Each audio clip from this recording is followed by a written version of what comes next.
What is good, everybody? My name is Jeremy Jones, and today I'm going to be doing a review on Rick Ross' new album, Rather You Than Me.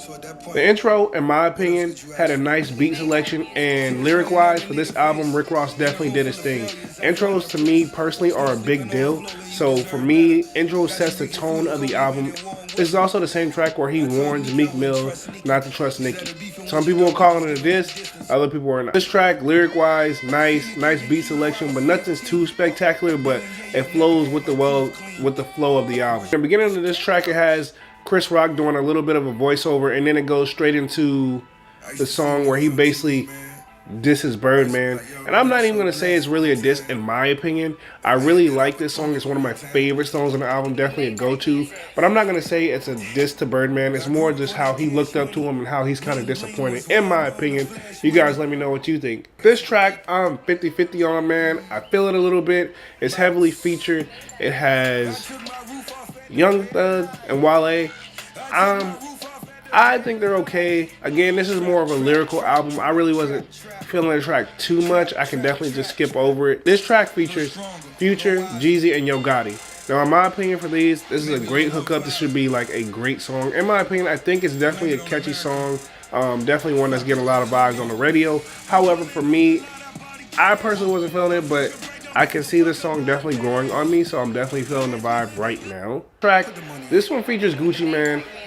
Personally, I was expecting a lot more from this track. However, I wasn't too impressed.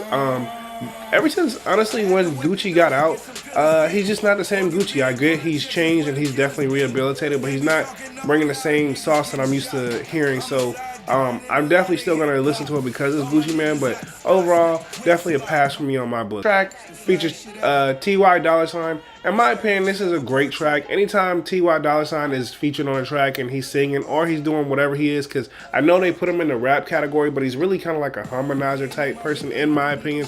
But he's definitely a great feature person. I definitely can't listen to all his songs where it's just him on it, but when he's featured, he definitely does his thing. This is a great track in my opinion. Definitely a must-go, a thumbs up in my opinion. This one features Nas. Nas is my favorite rapper of all time. So anything that he has on it, I'm going to always listen to it. So personally, I was feeling this track.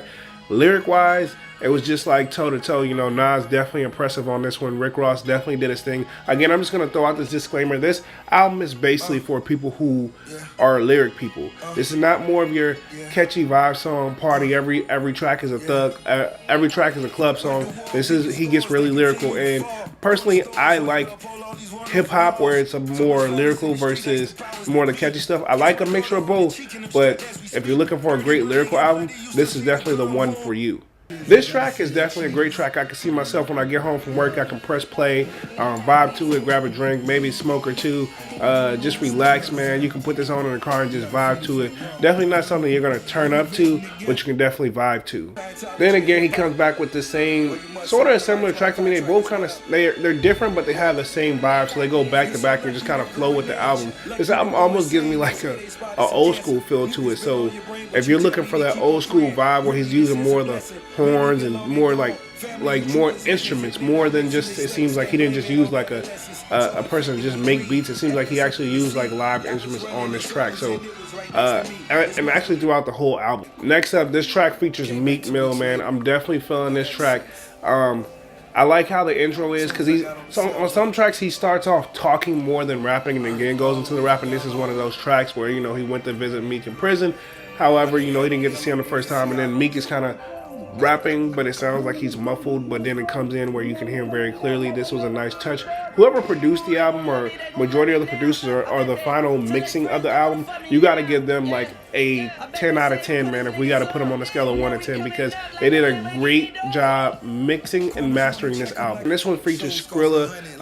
Scrilla is somebody I kind of listen to here on and off, but this is a great track in my opinion. I don't really listen to it that hard, but I can definitely see myself vibing to this more and more down the road. The track features Day's Loaf. I was not too impressed because on his previous albums, Rick Ross has definitely done a Maybach music on pretty much all his albums, with the exception of a couple, from what I recall. If I'm wrong, correct me. However, all the Maybach music that I have heard, I personally was not, compared to the rest, this one I was not too impressed. Not saying this was not good, but compared to the rest, there's usually like this is the end all be all whenever you hear this song on the album, on all the ones that he done previously. So I was expecting this to be up to par, but it didn't quite make it there for me. But it did fit the tone of this album. Last track, man, this one features Yo Gotti. I can see myself growing on this track a bit as I listen to it more. But right now, man, I personally could do without.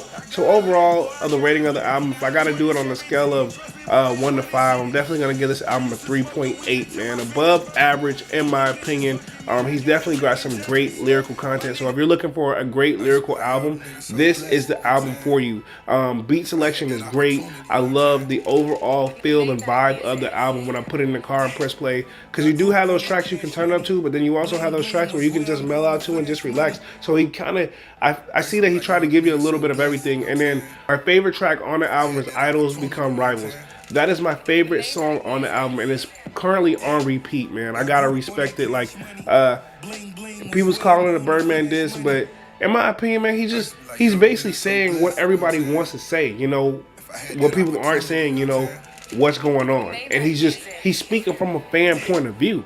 And he's showing that he's got respect for the whole Cash Money, Young Money, you know, situation. So that's what you got to big up to Ross for that, man. Nobody else is being brave enough to speak on that, so you got to give him a shout out for that, man. Overall, I'm really loving the album. Although I gave it a 3.8 out of 5, I'm definitely not disappointed.